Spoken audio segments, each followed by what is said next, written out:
मैं अपनी माँ ਦੇ ਨਾਲ ਦਰਬਾਰ ਸਾਹਿਬ ਹਰਮੰਦਰ ਸਾਹਿਬ ਦੇ ਵਿੱਚ ਕਿ ਹਰ ਐਤਵਾਰ ਅਸੀਂ ਜਾਂਦੇ ਸੀਗੇ। ਪਰ ਉਸ ਜਗ੍ਹਾ ਦੇ ਉੱਤੇ ਜਦੋਂ ਇਹ ਸਾਰਾ ਕੁਝ ਅਟੈਕ ਹੋਇਆ, ਹਮਲਾ ਹੋਇਆ, ਤਾਂ ਇੰਝ ਲੱਗਾ ਕਿ ਸਾਡੇ ਮਨਾਂ ਤੇ ਇਹ ਹਮਲਾ ਹੋਇਆ, ਸਾਡੇ ਦਿਲਾਂ ਤੇ ਇਹ ਅਟੈਕ ਹੋਇਆ, ਸਾਡੇ ਸੱਭਿਆਚਾਰ ਤੇ, ਸਾਡੀ ਤਹਿਜ਼ੀਬ ਤੇ ਇਹ ਅਟੈਕ ਹੋਇਆ ਵਾ। ਮੈਂ ਕਈ ਵਾਰੀ ਕਹਿੰਦਾ ਨਾ ਕਿ ਮੇਰੇ ਪਿਓ ਨੇ 1947 ਵੇਖਿਆ ਸੀ ਤੇ ਮੈਂ 1984 ਵੇਖਿਆ। ਤੇ ਫਿਰ ਜਦੋਂ ਅਸੀਂ ਅਕਾਲ ਤਖਤ ਵਾਲੇ ਪਾਸੇ ਆਏ ਤੇ ਉਹ ਕਾਫੀ ਸਾਰੇ ਕਿਉਂਕਿ ਉਹ ਇਮਾਰਤ ਢਹਿ ਢੇਰੀ ਹੋ ਚੁੱਕੀ ਸੀਗੀ, ਉਹਦੇ ਥੱਲੇ ਵਾਲੀ ਜਿਹੜੀ ਬਾਹਰ ਬੇਰੀ ਆ ਉਹ ਸੜ ਚੁੱਕੀ ਸੀਗੀ। ਮੈਨੂੰ ਭੁੱਲ ਹੀ ਨਹੀਂ ਸਕਦਾ, ਮੈਨੂੰ ਸ਼੍ਰੀ ਅਕਾਲ ਤਖਤ ਸਾਹਿਬ ਜਿਵੇਂ ਅਸੀਂ ਵੇਖਿਆ, ਅਸੀਂ ਕਿੰਨੀ ਦੇਰ ਮੂੰਹ ਚੁੱਕ ਕੇ ਇੰਝ ਦੇਖਦੇ ਹੀ ਰਹਿ ਗਏ ਸੀ, ਮੈਂ ਤੇ ਮੇਰੇ ਦੋਸਤ ਸਾਰੇ। ਔਰ ਮੈਂ ਆਪਣੇ ਹਿੰਦੂ ਦੋਸਤਾਂ ਦੇ ਚਿਹਰੇ ਵੀ ਪੜ੍ਹ ਰਿਹਾ ਸੀਗਾ, ਉਹਨਾਂ ਦੇ ਚਿਹਰਿਆਂ ਉੱਤੇ ਵੀ ਉਹੀ ਐਕਸਪ੍ਰੈਸ਼ਨ ਸੀਗਾ ਜੋ ਮੇਰੇ ਚਿਹਰੇ ਦੇ ਉੱਤੇ ਸੀਗਾ ਕਿ ਇਹ ਕੀ ਭਾਣਾ ਵਰਤ ਗਿਆ ਸਾਡੇ ਸ਼ਹਿਰ ਦੇ ਨਾਲ, ਸਾਡੀ ਇਸ ਧਰਤੀ ਦੇ ਨਾਲ ਕੀ ਭਾਣਾ ਵਰਤ ਗਿਆ। ਜੇ ਸੰਵਾਦ ਪ੍ਰੋਪਰ ਵੇ ਦੇ ਵਿੱਚ ਹੋਇਆ ਹੁੰਦਾ ਤੇ ਸ਼ਾਇਦ ਇਹ ਸਾਰਾ ਕੁਝ ਟਾਲਿਆ ਜਾ ਸਕਦਾ ਸੀ।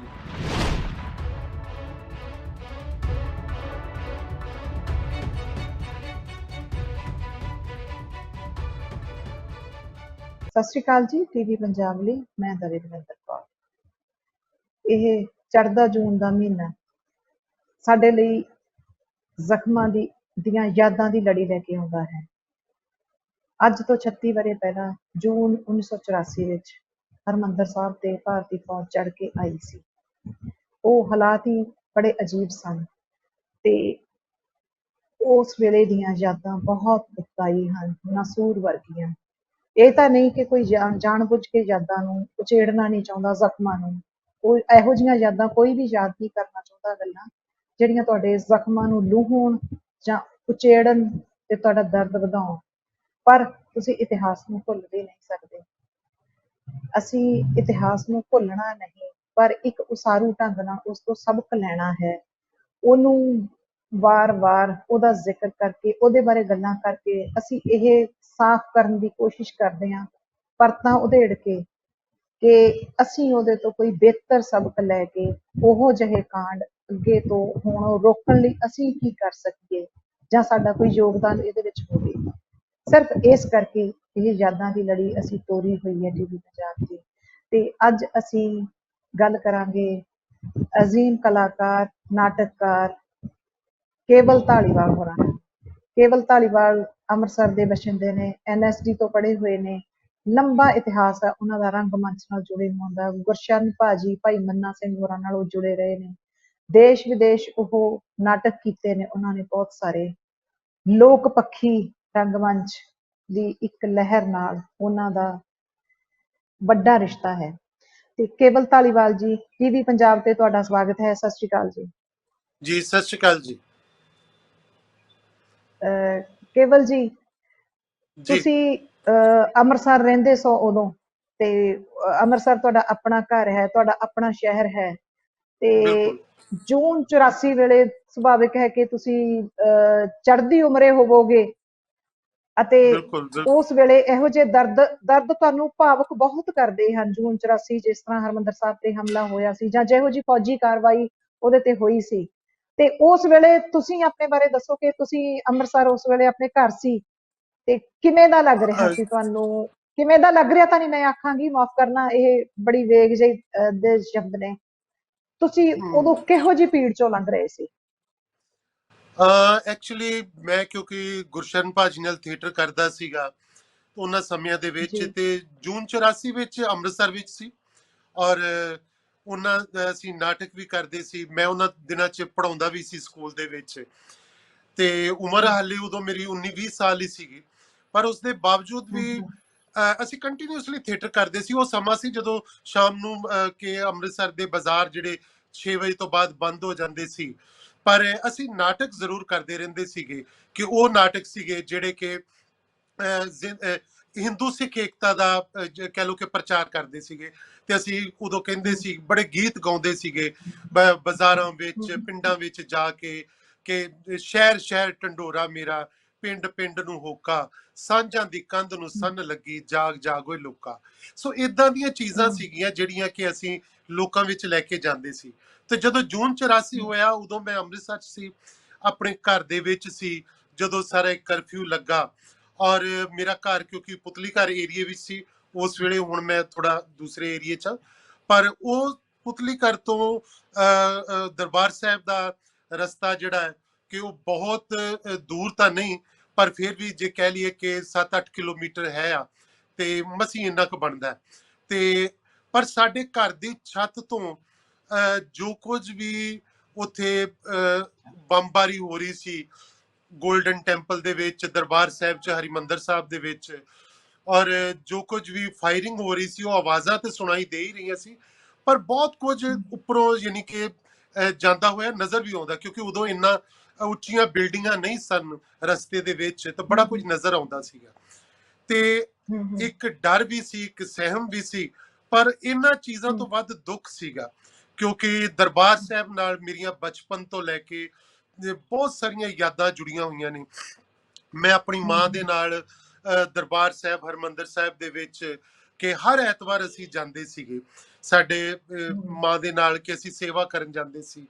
ਉੱਥੇ ਦੀ ਲੰਗਰ ਦੀ ਰਵਾਇਤ ਹੈ, ਉਹਦੇ ਵਿੱਚ ਸੇਵਾ ਕਰਦੇ ਸੀ।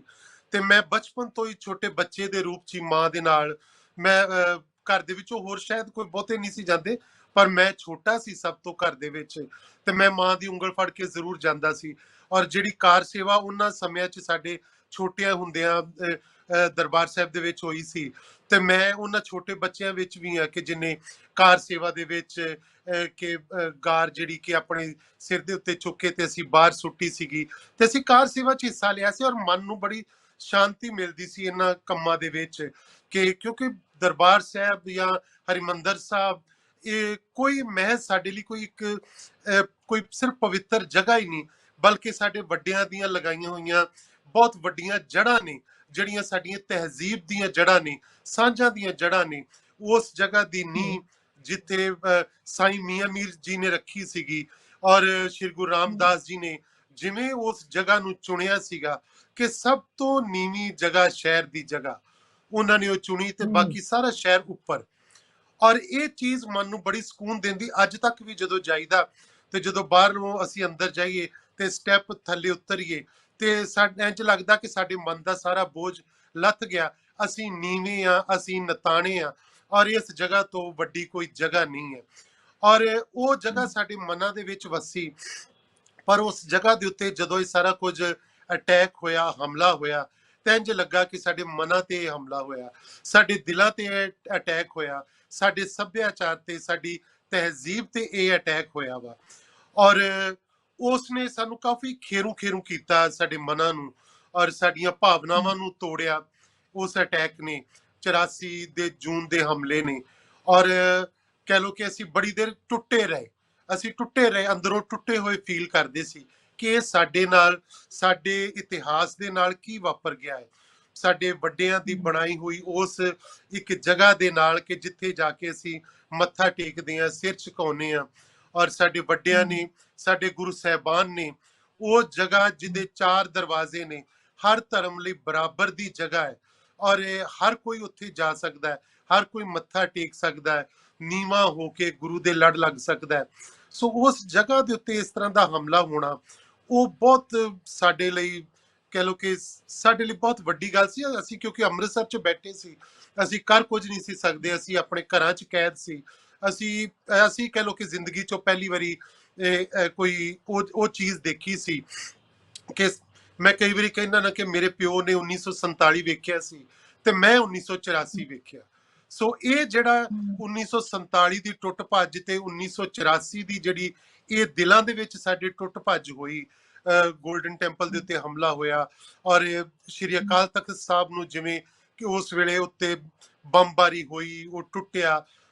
ਔਰ ਅਸੀਂ ਕੁਝ ਦਿਨਾਂ ਬਾਅਦ ਜਾ ਕੇ ਉਹ ਜਗ੍ਹਾ ਦੇਖੀ ਵੀ, ਮੈਂ ਆਪਣੇ ਦੋਸਤਾਂ ਦੇ ਨਾਲ, ਮੇਰੇ ਗਲੀ ਦੇ ਜਿਹੜੇ ਬਚਪਨ ਦੇ ਦੋਸਤ ਸੀਗੇ, ਅਸੀਂ ਕਿਉਂਕਿ ਨਾਲ ਨਾਲ ਹੀ ਰਹਿੰਦੇ ਸੀ, ਜਦੋਂ ਕਰਫਿਊ ਵਿੱਚ ਕੁਝ ਢਿੱਲ ਮਿਲੀ, ਔਰ ਕੁਝ ਢਿੱਲ ਮਿਲਦੇ ਆ।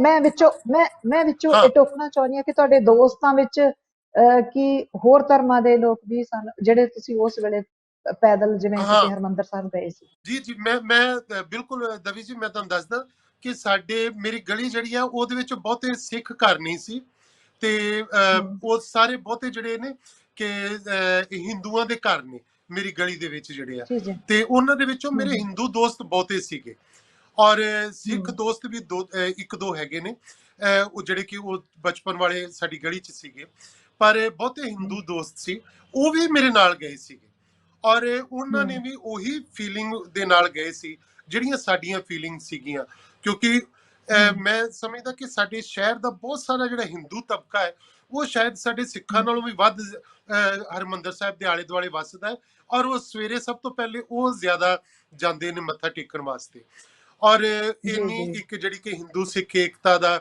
ਕਿ ਜਿਹੜੀ ਗੁਰੂ ਸਾਹਿਬਾਨ ਨੇ ਉਹ ਜਿਹੜੀ ਕਿ ਨੀਂਹ ਰੱਖੀ, ਸਾਈਂ ਮੀਆਂ ਮੀਰ ਸਾਹਿਬ ਕੋਲੋਂ ਨੀਂਹ ਰਖਵਾਈ, ਕਿ ਉਸ ਨੇ ਇੰਨੀਆਂ ਜੜ੍ਹਾਂ ਜੀ, ਪੱਕੀਆਂ ਕੀਤੀਆਂ ਕਿ ਉਹ ਸਿਰਫ ਮਹਿਜ਼ ਜਗ੍ਹਾ ਜਿਹੜੀ ਹੈ ਕਿ ਸਿਰਫ ਸਿੱਖਾਂ ਦੀ ਨਹੀਂ, ਬਲਕਿ ਹਰ ਧਰਮ ਦੇ ਲੋਕਾਂ ਦੀ ਬਰਾਬਰ ਦੀ ਜਗ੍ਹਾ ਹੈ, ਔਰ ਸਾਨੂੰ ਸਾਰਿਆਂ ਨੂੰ ਜਿਹੜੇ ਹਰ ਧਰਮ ਦੇ ਲੋਕ ਸੀ, ਸਾਨੂੰ ਓਨਾ ਹੀ ਵੱਡਾ ਦੁੱਖ ਹੋਇਆ ਸੀਗਾ, ਔਰ ਉਹ ਮੇਰੇ ਨਾਲ ਗਏ ਸੀ, ਔਰ ਜਦੋਂ ਅਸੀਂ ਪਰਿਕਰਮਾ ਦੇ ਵਿੱਚ ਉਹ ਸਾਰਾ ਕੁਝ ਉਸ ਵੇਲੇ, ਕਿਉਂਕਿ ਉੱਥੋਂ ਲਾਸ਼ਾਂ ਤੇ ਚੁੱਕ ਲਈਆਂ ਸੀਗੀਆਂ, ਫਿਰ ਅਜੇ ਵੀ ਹੂੰ, ਉੱਥੇ ਜਿਹੜੀ ਉਹ ਸੜਾਂਦ ਸੀਗੀ ਲਾਸ਼ਾਂ ਦੀ, ਲਹੂ ਦੇ ਛਿੱਟੇ ਕਿਤੇ ਦੀਵਾਰਾਂ ਤੇ ਪਏ ਸੀਗੇ, ਔਰ ਉੱਥੋਂ ਦੀ ਜਿਹੜੀ ਉਹ ਵਾਤਾਵਰਨ ਸਾਰਾ ਮੇਰੀਆਂ ਹੁਣ ਅੱਖਾਂ ਅੱਗੇ ਆ ਰਿਹਾ ਵਾ, ਕਿ ਮੈਨੂੰ ਲੱਗ ਰਿਹਾ ਜਿਵੇਂ ਮੈਂ ਅੱਜ ਵੀ ਉਸ ਪਰਿਕਰਮਾ ਦੇ ਵਿੱਚ ਤੁਰਿਆ ਫਿਰ ਰਿਹਾ ਵਾਂ, ਤੇ ਮੈਨੂੰ ਕਿਧਰੇ ਕਿਧਰੇ ਮੈਂ ਹੂੰ, ਗੋਲੀਆਂ ਦੇ ਜਿਹੜੇ ਨਿਸ਼ਾਨ ਦੇਖਦਾ ਪਿਆ ਵਾਂ, ਹੂੰ, ਜਿਹੜੇ ਬੁੰਗਾ ਸਾਹਿਬ ਵਾਲੀ ਸਾਈਡ ਦੇ ਉੱਤੇ ਉਧਰਲੇ ਪਾਸੇ, ਲੰਗਰ ਵਾਲੀ ਇਮਾਰਤ ਵਾਲੇ ਪਾਸੇ, ਤੇ ਫਿਰ ਜਦੋਂ ਅਸੀਂ ਅਕਾਲ ਤਖਤ ਵਾਲੇ ਪਾਸੇ ਆਏ ਤੇ ਉਹ ਕਾਫੀ ਸਾਰੇ ਕਿਉਂਕਿ ਉਹ ਇਮਾਰਤ ਢਹਿ ਢੇਰੀ ਹੋ ਚੁੱਕੀ ਸੀਗੀ, ਉਹਦੇ ਥੱਲੇ ਵਾਲੀ ਜਿਹੜੀ ਬਾਹਰ ਬੇਰੀ ਆ ਉਹ ਸੜ ਚੁੱਕੀ ਸੀਗੀ, ਸੋ ਉਹ ਦੇਖ ਕੇ ਸਾਡੇ ਮਨਾਂ ਦੇ ਵਿੱਚ ਕਾਫੀ ਰੋਹ ਸੀ, ਵਿਦਰੋਹ ਸੀ, ਦੁੱਖ ਸੀ ਆਪਣੇ ਮਨ ਦੇ ਅੰਦਰ, ਕਿ ਮੈਂ ਉਹ ਜਗ੍ਹਾ ਜਿੱਥੇ ਆਪਣੀ ਮਾਂ ਦੇ ਨਾਲ ਵੀ ਸੇਵਾ ਕਰਦਾ ਸੀ, ਮੱਥਾ ਟੇਕਣ ਆਉਂਦਾ ਸੀਗਾ, ਉਸ ਜਗ੍ਹਾ ਦੇ ਉੱਤੇ ਇਸ ਤਰ੍ਹਾਂ ਹਮਲਾ ਹੋਇਆ, ਤੇ ਉਹ ਜਗ੍ਹਾ ਦਾ ਇਹ ਹਾਲ ਅੱਜ ਸਾਨੂੰ ਆਪਣੀਆਂ ਅੱਖਾਂ ਨਾਲ ਵੇਖਣਾ ਪੈ ਰਿਹਾ ਵਾ। ਕਈ ਵਾਰੀ ਜਦੋਂ ਮੇਰੇ ਫਾਦਰ ਸਾਹਿਬ ਗੱਲ ਕਰਦੇ ਸੀ 1947 ਦੀ, ਤਾਂ ਮੇਰੇ ਫਾਦਰ ਸਾਹਿਬ ਕਦੀ ਨਹੀਂ ਸੀ ਕਹਿੰਦੇ ਕਿ ਜਦੋਂ ਮੁਲਕ ਬਣਿਆ, ਜਦੋਂ ਦੇਸ਼ ਆਜ਼ਾਦ ਹੋਇਆ, ਹੂੰ, ਉਹ ਕਹਿੰਦੇ ਸੀ ਜੀ, ਜਦੋਂ ਅਸੀਂ ਉੱਜੜ ਕੇ ਉਧਰੋਂ ਆਏ, ਹਮੇਸ਼ਾ ਕਹਿੰਦੇ ਜਦੋਂ ਅਸੀਂ ਉੱਜੜ ਕੇ ਬਿਲਕੁਲ। ਉਧਰੋਂ ਆਏ, ਇਹ ਲਫ਼ਜ਼ ਜਾਂ ਵਰਤਦੇ ਉੱਜੜ ਸੀ, ਉਹ ਕੇ ਕਦੀ ਆਏ ਆਜ਼ਾਦੀ ਨਹੀਂ ਸੀ ਜਾਂ ਕਹਿੰਦੇ। ਹੱਲੇ ਪਏ। ਹਾਂ, ਹੱਲੇ, ਨਹੀਂ, ਜਦੋਂ ਆਜ਼ਾਦੀ ਹੱਲੇ ਤਾਂ ਹੋਏ, ਹਾਂਜੀ, ਬਿਲਕੁਲ। ਪੰਜਾਬ ਨੇ ਤਾਂ ਗਵਾਇਆ ਬਹੁਤ ਹੈ ਉਸ ਆਜ਼ਾਦੀ ਦੇ ਨਾਂ ਤੇ। ਅਸੀਂ ਲਾਹੌਰ ਗਵਾ ਬੈਠੇ, ਸਾਡਾ ਕਲਚਰਲ ਇੱਕ ਸੈਂਟਰ ਸੀ, ਤੇ ਉਸ ਤੋਂ ਬਾਅਦ ਬਿਲਕੁਲ। ਸਾਡੇ ਕੋਲੇ ਲੈ ਦੇ ਕੇ ਅੰਮ੍ਰਿਤਸਰ ਕੁਝ ਬਚਦਾ ਹੈ, ਤੇ ਅੰਮ੍ਰਿਤਸਰ ਦੇ ਵਿੱਚ ਹਾਂ ਏਡੀ ਵੱਡੀ ਇਹ ਘਟਨਾ ਹੋ ਜਾਣਾ, ਜਿਸ ਤਰ੍ਹਾਂ ਤੁਸੀਂ ਆਖਿਆ ਬਹੁਤ ਖੂਬਸੂਰਤ ਗੱਲ, ਕਿ ਉਹ ਸਾਂਝਾ ਸਥਾਨ ਹੈ ਮਾਨਵਤਾ ਦਾ, ਹਾਂ ਤੇ ਉਹ ਇੱਕ ਬਿਲਕੁਲ ਕਲਚਰਲ ਤੇ ਐਥੀਕਲ ਇੱਕ ਸ਼ਕਤੀ ਕੇਂਦਰ ਹੈ, ਜਿੱਥੇ ਕੋਈ ਵੀ ਮਾਨਵਤਾ ਨੂੰ ਪਿਆਰ ਕਰਨ ਵਾਲਾ, ਮੁਹੱਬਤ ਕਰਨ ਵਾਲਾ, ਤੇ ਕੋਈ ਵੀ ਹਸਾਸਮੰਦ ਮਨੁੱਖ ਆ ਕੇ ਉੱਥੇ ਆਪਣਾ ਨਤਮਸਤਕ ਹੋ ਸਕਦਾ ਹੈ, ਤੇ ਬਿਲਕੁਲ ਚਾਰਜ ਜਿਹਾ ਮਹਿਸੂਸ ਕਰਦਾ ਹੈ। ਤੇ ਇਹ ਜਦੋਂ ਤੁਸੀਂ ਉੱਥੇ ਗਏ, ਤੇ ਉਹ ਜਿਹੜਾ ਢਹਿ ਢੇਰੀ ਹੋਇਆ, ਗੋਲੀਆਂ ਵਿੰਨਿਆ ਹਰਿਮੰਦਰ ਸਾਹਿਬ ਸੀ, ਤੇ ਉਥੋਂ ਜੀ। ਕੋਈ ਆਕਰੋਸ਼ ਜਗਿਆ, ਜਾਂ ਤੁਹਾਨੂੰ ਲੱਗਿਆ ਕਿ ਤੁਸੀਂ ਜੋ, ਕਿਉਂਕਿ ਤੁਸੀਂ ਕ੍ਰੀਏਟਿਵ ਰਾਈਟਰ ਹੋ, ਤੁਸੀਂ ਪਲੇ ਰਾਈਟ ਹੋ, ਬਿਲਕੁਲ ਨਾਟਕ ਲਿਖਦੇ ਹੋ, ਤੇ ਰੰਗਮੰਚ ਨਾਲ ਜੁੜੇ ਹੋਏ ਹੋ, ਤੇ ਤੁਹਾਡੇ ਅੰਦਰ ਕੁਝ ਇਹੋ ਜਿਹਾ ਰਚਣ ਦੀ ਇੱਛਾ ਜਾਗੀ, ਜਾਂ ਤੁਸੀਂ ਇਹੋ ਜਿਹਾ ਅੱਗੇ ਨੂੰ ਫਿਰ ਕੁਝ ਲਿਖਿਆ? ਬਿਲਕੁਲ ਐਕਚੁਅਲੀ ਉਹ ਜੋ ਕੁਝ ਇਮੀਡੀਏਟਲੀ ਪਹਿਲੇ ਤੇ ਜਦੋਂ ਅੰਦਰ ਜਾ ਕੇ ਅਸੀਂ ਸਾਰਾ ਕੁਝ ਦੇਖਿਆ, ਤੇ ਇੱਕਦਮ ਜਿਵੇਂ ਸਤਬਦ ਰਹਿ ਜਾਈਦਾ ਵਾ, ਕਿ ਇਹ ਜਿਹੜੀ ਹੂੰ, ਸ਼ਾਂਤੀ ਦਾ ਘਰ ਹੈ ਗੁਰੂ ਸਾਹਿਬਾਨ ਨੇ ਬਣਾਇਆ, ਕਿ ਉਹਦੇ ਵਿੱਚ ਅੱਜ ਹੂੰ, ਇਹ ਹਾਲਤ ਹੈ ਕਿ ਅੱਜ ਵੀ ਜਾਈਏ ਤੇ ਮਨ ਹੂੰ, ਨੂੰ ਸ਼ਾਂਤੀ ਮਿਲਦੀ ਹੈ। ਮੇਰੇ ਕੋਲ ਹਿੰਦੁਸਤਾਨ ਤੋਂ ਹੂੰ, ਬਹੁਤ ਦੂਰੋਂ ਦੂਰੋਂ ਵੱਡੇ ਵੱਡੇ ਨਾਟਕਕਾਰ, ਨਿਰਦੇਸ਼ਕ ਆਉਂਦੇ ਆ, ਵੱਡੇ ਆਰਟਿਸਟ ਆਉਂਦੇ ਆ, ਤੇ ਮੈਂ ਉਹਨਾਂ ਸਾਰਿਆਂ ਨੂੰ ਜੀ, ਉਹਨਾਂ ਦੇ ਨਾਲ ਜਾਣਾ ਮੇਰੀ ਅੱਜ ਵੀ ਮੇਰੀ ਹੀ ਡਿਊਟੀ ਹੁੰਦੀ ਹੈ, ਤਾਂ ਮੈਂ ਜਾਣਾ ਵਾ, ਤੇ ਮੈਨੂੰ ਹੂੰ, ਚੰਗਾ ਹੂੰ, ਲੱਗਦਾ ਹੁੰਦਾ ਕਿ ਮੈਂ ਉਹਨਾਂ ਨੂੰ ਹੂੰ, ਉੱਥੇ ਲੈ ਹੂੰ, ਕੇ ਜਾਣਾ, ਤੇ ਆਪ ਉੱਥੇ ਜਾਣਾ, ਮੱਥਾ ਟੇਕਣਾ, ਪਰਿਕਰਮਾ 'ਚ ਬਹਿ ਕੇ ਮੈਂ ਕੀਰਤਨ ਸੁਣਨਾ। ਪਰ ਉਸ ਵੇਲੇ ਜੋ ਕੁਝ ਉਹ ਦੇਖਿਆ, ਤੇ ਇਮੀਡੀਏਟਲੀ ਪਹਿਲੇ ਦਾ ਇੱਕ ਰਿਐਕਸ਼ਨ ਤੇ ਇਹ ਸੀਗਾ ਕਿ ਇਹ ਕੀ ਹੋ ਗਿਆ, ਕੀ ਅਸੀਂ ਇਹਦੇ ਬਾਰੇ ਕੁਝ ਕਰ ਸਕਾਂਗੇ, ਕੁਝ ਹੋ ਸਕੇਗਾ, ਹੂੰ, ਕੁਝ ਲਿਖ ਸਕਾਂਗੇ। ਪਰ ਬਾਅਦ ਵਿੱਚ ਅਸੀਂ ਹੌਲੀ ਹੌਲੀ ਹੌਲੀ ਹੌਲੀ ਜ਼ਰੂਰ ਜਿਹੜਾ ਕਿ ਉਹਨਾਂ ਚੀਜ਼ਾਂ ਨੂੰ ਆਪਣੇ ਦਿਲਾਂ ਵਿੱਚ ਵਸਾਇਆ, ਆਪਣੇ ਸ਼ਬਦਾਂ ਦੇ ਵਿੱਚ ਢਾਲਿਆ, ਫਿਰ ਇੱਕ ਮੈਨੂੰ ਵੱਡਾ ਮੌਕਾ ਮਿਲਿਆ ਕਿ ਜਦੋਂ ਮੈਂ ਨੈਸ਼ਨਲ ਸਕੂਲ ਆਫ ਡਰਾਮਾ ਤੋਂ ਪਾਸ ਆਊਟ ਹੋ ਕੇ ਆਇਆ, ਤਾਂ ਉਸ ਵੇਲੇ ਮੈਂ ਸ਼ਾਇਦ ਪਹਿਲਾ ਸਟੂਡੈਂਟ ਸੀਗਾ ਕਿ ਨੈਸ਼ਨਲ ਸਕੂਲ ਆਫ ਡਰਾਮਾ ਨੇ, ਕਿਉਂਕਿ ਮੈਂ ਆਪਣੀ ਕਲਾਸ ਚੋਂ ਟੌਪ ਕਰਕੇ ਨਿਕਲਿਆ ਸੀ ਉੱਥੋਂ ਨੈਸ਼ਨਲ ਸਕੂਲ ਆਫ ਜੀ ਡਰਾਮਾ ਤੋਂ, ਜੀ ਤੇ ਉਹਨਾਂ ਨੇ ਮੈਨੂੰ ਸਕਾਲਰਸ਼ਿਪ ਦਿੱਤੀ ਸੀ 1 ਸਾਲ ਦੀ। ਇਹ ਮੇਰੇ ਜੀ। ਮੇਰੇ ਤੋਂ ਹੀ ਸਕਾਲਰਸ਼ਿਪ ਦੀ ਸ਼ੁਰੂਆਤ ਹੋਈ ਸੀ ਨੈਸ਼ਨਲ ਸਕੂਲ ਆਫ ਡਰਾਮਾ ਦੀ। ਅੱਛਾ। ਤੇ ਉਦੋਂ ਜੀ ਜੀ। 1991 ਦੀ ਗੱਲ ਹੈ। ਤੇ ਹਮ। ਮੈਨੂੰ ਕਹਿੰਦੇ ਕਿ ਤੂੰ 1 ਸਾਲ ਇਹ ਸਕਾਲਰਸ਼ਿਪ ਕਿਸ ਚੀਜ਼ ਦੇ ਉੱਤੇ ਕਰਨਾ ਚਾਹੇਗਾ, ਕੀ ਪ੍ਰੋਜੈਕਟ ਕਰੇਗਾ। ਤੇ ਮੈਂ ਹਮ। ਫਿਰ ਇਮੀਡੀਏਟਲੀ ਮੇਰੇ ਮਨ 'ਚ ਉਹ ਸਾਰਾ ਖਿਆਲ ਆਇਆ ਜੋ ਬਣਿਆ ਹੋਇਆ ਸੀਗਾ ਕਿ ਇੰਨੇ ਸਾਲਾਂ ਹਮ। ਦਾ ਕਿ ਮੈਂ ਉਹ ਭੁਲਾ ਨਹੀਂ ਸੀ ਸਕਿਆ। ਤੇ ਮੈਂ ਕਿਹਾ ਸੀ ਹਮ। ਮੈਂ ਉਸ ਦੁੱਖ ਨੂੰ, ਉਸ ਦਰਦ ਨੂੰ, ਉਸ ਤਹਿਜ਼ੀਬ ਨੂੰ, ਉਸ ਅਮਨ ਸ਼ਾਂਤੀ ਦੇ ਘਰ ਨੂੰ ਆਪਣੀ ਇੱਕ ਜਿਹੜੀ ਕਿ ਹਮ। ਨਾਟਕੀ ਰਚਨਾ ਜਾਂ ਨਾਟਕੀ ਕ੍ਰੀਏਟੀਵਿਟੀ ਜਿਹੜਾ ਮੇਰਾ ਮੁਹਾਂਦਰਾ ਹੈ, ਮੈਂ ਉਹਦੇ ਰਾਹੀਂ ਪੇਸ਼ ਹਮ। ਕਰਨਾ ਚਾਹਾਂਗਾ। ਤੇ ਉਹ ਮੈਂ ਇੱਕ ਹਾਂ ਹਾਂ। ਲਹੂ ਪੰਜਾਬ ਦਾ 19 ਦਿਨੀ ਫਿਰ ਇੱਕ ਬੜਾ ਬੋਡੀ ਮੂਵਮੈਂਟ ਦੇ ਨਾਲ ਮੈਂ ਇੱਕ ਨਾਟਕ ਤਿਆਰ ਕੀਤਾ ਸੀ, ਕਾਫੀ ਰਿਸਰਚ ਕਰਕੇ ਔਰ ਉਹਨਾਂ ਚੀਜ਼ਾਂ ਦੇ ਬਾਰੇ 'ਚ ਵਰਕਸ਼ਾਪ ਕਰਕੇ ਕਿ ਜਦੋਂ ਇਹ ਜੀ। ਸਾਰਾ ਕੁਝ ਹੋਇਆ ਉਦੋਂ ਸਾਡੇ ਦਿਲਾਂ ਅੰਦਰੋਂ ਕੀ ਕੁਝ ਟੁੱਟਦਾ।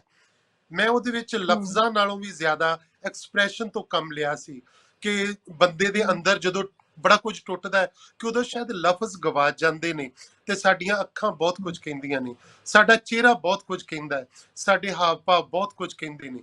ਤੇ ਮੈਂ ਉਹਨਾਂ ਜੈਸਚਰਸ ਦੇ ਰਾਹੀਂ, ਬੋਡੀ ਮੂਵਮੈਂਟ ਦੇ ਰਾਹੀਂ, ਉਹਨਾਂ ਐਕਸਪ੍ਰੈਸ਼ਨਸ ਦੇ ਰਾਹੀਂ ਜਿਹੜਾ ਕਿ ਮੈਂ ਉਹ ਸਾਰਾ ਕੁਝ ਤਿਆਰ ਕੀਤਾ ਸੀ। ਤੇ ਉਹਦੀ ਫਿਰ ਪੇਸ਼ਕਾਰੀ ਜਾ ਕੇ ਮੈਂ, ਉਹ ਮੈਨੂੰ ਪ੍ਰੋਜੈਕਟ ਸੀਗਾ ਤੇ ਮੈਂ ਫਿਰ ਉੱਥੇ ਜਾ ਕੇ ਮੈਂ ਉਹ ਪੇਸ਼ਕਾਰੀ ਦਿੱਤੀ ਔਰ ਉਹਦੀ ਬੜੀ ਹੀ ਕਹਿ ਲਓ ਕਿ ਉਹਨਾਂ ਨੇ ਸਲਾਹਿਆ ਵੀ। ਤੇ ਉਹਨਾਂ ਨੇ ਜਦੋਂ ਸਾਰਾ ਕੁਝ ਉਹਨਾਂ ਦੇਖਿਆ ਕਿ ਇਹਦੇ ਵਿੱਚ 1984 ਦਾ ਉਹ ਜੂਨ ਮਹੀਨਾ ਡਿਪਿਕਟ ਕੀਤਾ ਗਿਆ ਕਿ ਮੈਂ ਸਾਰਾ ਕੁਝ ਘਰਾਂ ਦੇ ਵਿੱਚ ਲੋਕ ਕਿਵੇਂ ਕਰਫਿਊ ਦੇ ਵਿੱਚ ਕੈਦ ਨੇ।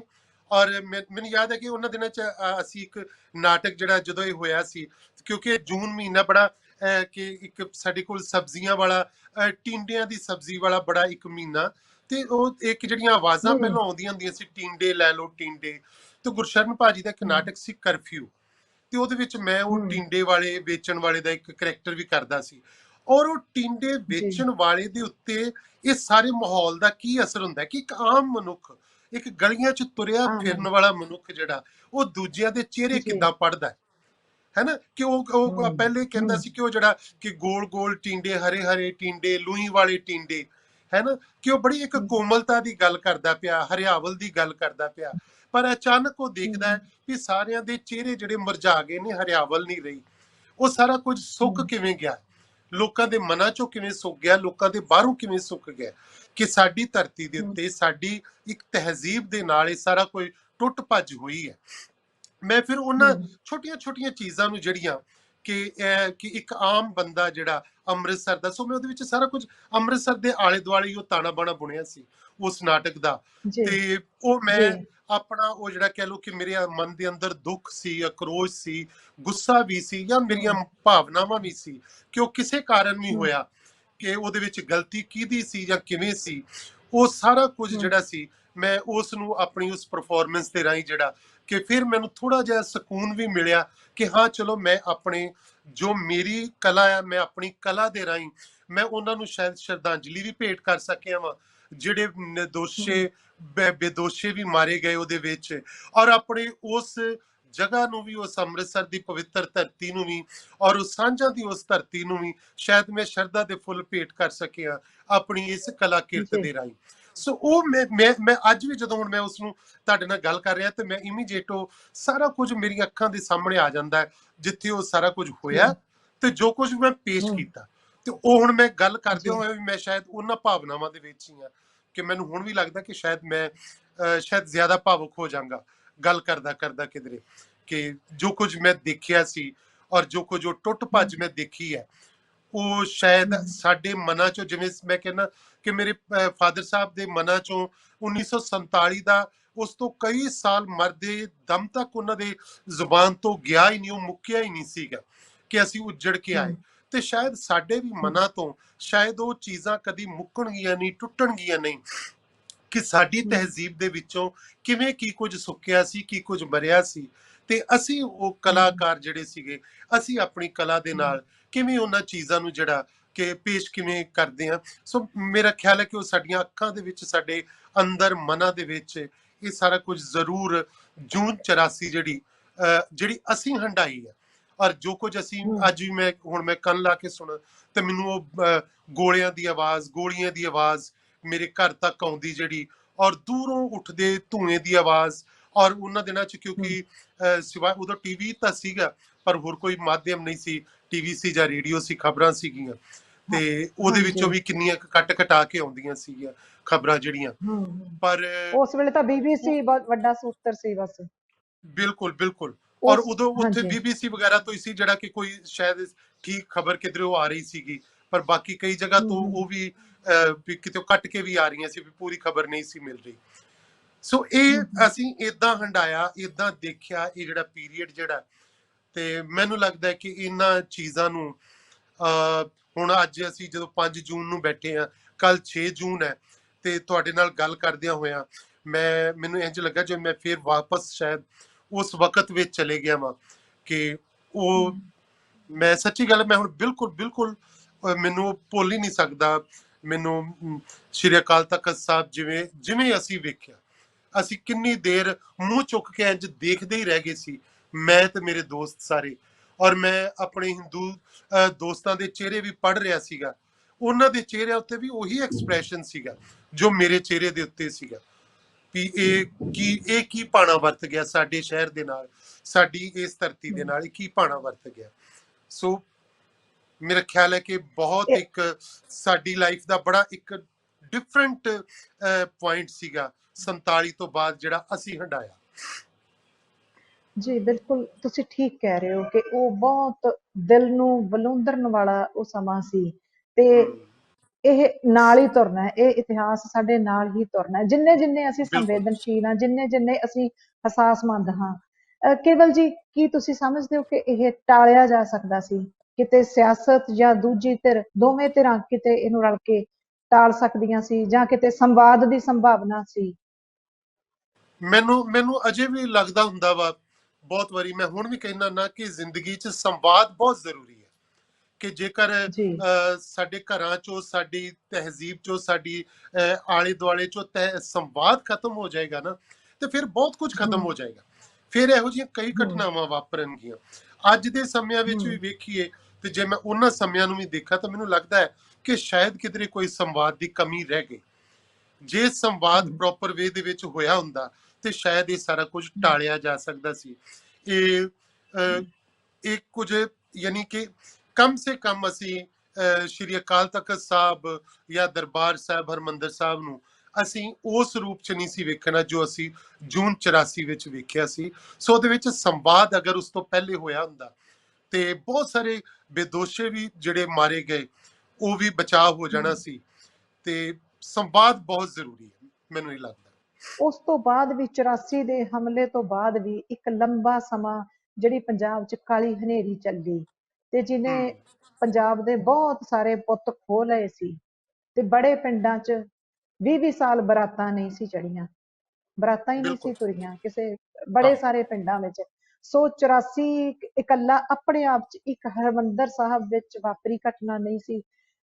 ਹੋਰ ਕਈ ਥਾਈਂ ਗੁਰਦੁਆਰਿਆਂ ਵਿੱਚ ਵੀ ਫੌਜੀ ਕਾਰਵਾਈ ਹੋਈ ਸੀ, ਕੋਈ 38-40 ਦੇ ਕਰੀਬ ਗੁਰਦੁਆਰਿਆਂ ਵਿੱਚ ਫੌਜ ਦਾਖਲ ਹੋਈ ਸੀ। ਤੇ ਉਹ ਸਾਰੇ ਕਿਧਰੇ ਇਹ ਸਰਕਾਰੀ ਬੰਦੋਬਸਤ ਕਹਿ ਲਓ, ਕੁਛ ਇਸ ਤਰ੍ਹਾਂ ਦੀ ਬਦ ਇੰਤਜ਼ਾਮੀ ਕਹਿ ਲਓ ਇਹ, ਤੇ ਜਾਂ ਜਿਹੜੀਆਂ ਧਿਰਾਂ ਅੰਦਰ ਸਨ ਗੁਰੂ ਘਰ ਵਿੱਚ, ਉਹਨਾਂ ਨੂੰ ਅੰਦਰ ਇਸ ਤਰ੍ਹਾਂ ਇਸ ਰੂਪ 'ਚ ਵੜਨਾ ਚਾਹੀਦਾ ਸੀ, ਹਥਿਆਰਾਂ ਦੀ ਜ਼ਖੀਰੇਬਾਜ਼ੀ, ਕਿ ਉਹ ਸਾਰੇ ਕੁਛ ਨੇ ਜੂਨ 84 ਨੇ ਨੌਜਵਾਨੀ ਨੂੰ ਹੋਰ ਇੰਨਾ ਕੁ ਭਾਵੁਕ ਕਰ ਦਿੱਤਾ ਸੀ ਕਿ ਉਹ ਫਿਰ ਬੜੇ ਮੌਤ ਦੇ ਰਾਹਾਂ ਤੇ ਤੁਰ ਪਏ ਸਨ। ਤੇ ਉਹਦਾ ਸਿਲਾ ਪੰਜਾਬ ਨੇ ਬਹੁਤ ਲੰਬਾ ਸਮਾਂ ਝੱਲਿਆ। ਤੇ ਜਿਹੜੀ ਆਪਸ ਚ ਭਾਈਚਾਰਕ ਦੁਫੇੜ ਪਈ ਲੋਕਾਂ 'ਚ, ਵੰਡੇ ਗਏ ਤੇ ਬੜੇ ਲੋਕਾਂ ਨੂੰ ਉੱਜੜ ਕੇ ਦੂਜੇ ਸੂਬਿਆਂ 'ਚ ਜਾਣਾ ਪਿਆ ਸੀ। ਇਹ ਸਾਰਾ ਦਰਦ ਵੀ ਸਾਨੂੰ ਨਵੇਂ ਸਿਰਿਓਂ, ਇਹ ਦਰਦ ਨੂੰ ਚੇਤੇ ਕਰਦਿਆਂ ਸਾਨੂੰ ਇਹ ਵੀ ਵਿਚਾਰਨਾ ਪਏਗਾ। ਤੇ ਮੇਰਾ ਖਿਆਲ ਹੈ ਇਹਦੇ ਬਾਰੇ ਥੋੜਾ ਜਿਹਾ ਤੁਸੀਂ ਵੀ ਖੁਲਾਸਾ ਕਰੋ ਕਿ ਇਹ ਜਿਹੜੀ ਜਦੋਂ ਏਕਤਾ ਟੁੱਟਦੀ ਆ, ਭਾਈਚਾਰਕ ਸਾਂਝਾਂ ਦੀਆਂ ਤੰਦਾਂ ਹਮੇਸ਼ਾ ਤਾਂ ਨਹੀਂ ਤਾਰ-ਤਾਰ ਹੁੰਦੀਆਂ, ਪਰ ਥੋੜੀ ਦੇਰ ਲਈ ਤਾਂ ਇਹ ਅਸਰ ਹੋ ਜਾਂਦਾ ਹੈ। ਹੁੰਦਾ ਹੈ, ਬਿਲਕੁਲ ਹੁੰਦਾ ਹੈ।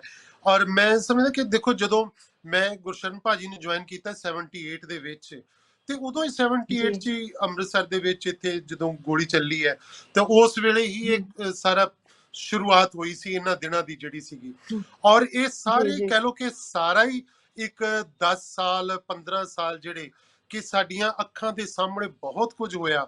ਔਰ ਸਾਡੇ ਹਮ, ਵੇਂਦਿਆਂ ਵੇਂਦਿਆਂ ਮੇਰੇ ਘਰ ਦੇ ਬਿਲਕੁਲ ਕਹਿ ਲਓ ਕਿ 25-30 ਫੁੱਟ ਦੀ, ਸਿਰਫ 25-30 ਫੁੱਟ ਦੀ ਦੂਰੀ ਤੇ ਸਵੇਰੇ ਸਵੇਰੇ ਸਾਡੇ ਘਰ ਦੇ ਲਾਗੇ ਇਸੇ ਤਰ੍ਹਾਂ ਹੀ ਗੋਲੀਆਂ ਚੱਲੀਆਂ ਸੀਗੀਆਂ। ਔਰ ਸਾਡੇ ਉਹ ਇੱਕ ਹਿੰਦੂ ਫੈਮਿਲੀ ਸੀ, ਉਹਦੇ ਪਰਿਵਾਰ ਦੇ 2 ਜੀ ਮਾਰੇ ਗਏ ਸੀਗੇ। ਔਰ ਮੈਂ ਉਸ ਵੇਲੇ ਘਰੋਂ ਸਵੇਰੇ ਤਿਆਰ ਹੋ ਕੇ ਬਸ ਬਾਹਰ ਨਿਕਲਿਆ ਹੀ ਸੀਗਾ, ਤੇ ਉਹ ਸਾਰਾ ਕੁਝ ਅਸੀਂ ਸਾਹਮਣੇ ਹੁੰਦਾ ਵੇਖਿਆ।